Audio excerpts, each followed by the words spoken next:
ಇಡೀ ಯೋಗ ಪ್ರಪಂಚಕ್ಕೆ ಕಳೆದ 5,000 ವರ್ಷದಿಂದ ಹಂಚ್ತಾ ಇದ್ದೀವಿ. ಈ ದೇಶದ ಸಂಸ್ಕೃತಿನ ನಾವು ಉಳಿಸ್ಕೊಳ್ಬೇಕು, ಬೆಳೆಸ್ಕೊಳ್ಬೇಕು.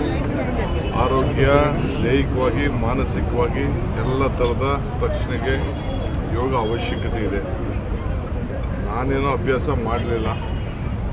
ನಮ್ಮ ದಿನೇಶ್ ಅವರು ಈಗ ಒಬ್ಬ ಮೇಸ್ಟ್ರು ಕಳಿಸ್ತೀನಿ ಅಂತ ಹೇಳಿದ್ದಾರೆ. ನಮ್ಮ ಮನೆಯಲ್ಲಿ ಮಾಡ್ತಾರೆ. ಆದರೂ ಯೋಗ ಬಗ್ಗೆ ಹೆಚ್ಚಿಗೆ ಪ್ರಚಾರವನ್ನು ಇನ್ನೂ ನಾವು ಕೊಡಬೇಕಾಗಿದೆ. ದಿನೇಶ್ ಅವರು ಶಾಲಾ ಕಾಲೇಜುಗಳನ್ನು ಪ್ರತಿನಿತ್ಯ ವಾರಕ್ಕೆ ಕೆಲವು ಕ್ಲಾಸ್ಗಳನ್ನು ಕೊಡಬೇಕು ಅಂತೇಳಿ ಈಗಾಗಲೇ ನಮ್ಮದೆಲ್ಲ ಚರ್ಚೆ ಮಾಡಿದ್ದಾರೆ. ಮುಂದಕ್ಕೊಂದು ಹೊಸ ರೂಪವನ್ನು ಅವರ ಇಲಾಖೆಯಲ್ಲಿ ಆಯುಷ್ ಇಲಾಖೆಯನ್ನು ಒದಗಿಸ್ಕೊಡ್ತಾರೆ. ಕರ್ನಾಟಕ ರಾಜ್ಯದ ಎಲ್ಲ ಯುವಕರಿಗೆ, ನಾಗರಿಕರಿಗೆ, ಎಲ್ಲ ಬಂಧುಗಳಿಗೆ, ಹಿರಿಯರಾಗಿರಲಿ ಕಿರಿಯರಾಗಿರಲಿ ಯೋಗ ಅಭ್ಯಾಸವನ್ನು ಮಾಡಿಕೊಂಡು ದೈಹಿಕವಾಗಿ ಆರೋಗ್ಯವಂತರಾಗಿರಬೇಕು ಅಂತೇಳಿ ನಾವು ಸರ್ಕಾರ ಅವರೆಲ್ಲರೂ ಕೂಡ ನಮ್ರತೆಯಿಂದ ನಾವು ಮನವಿ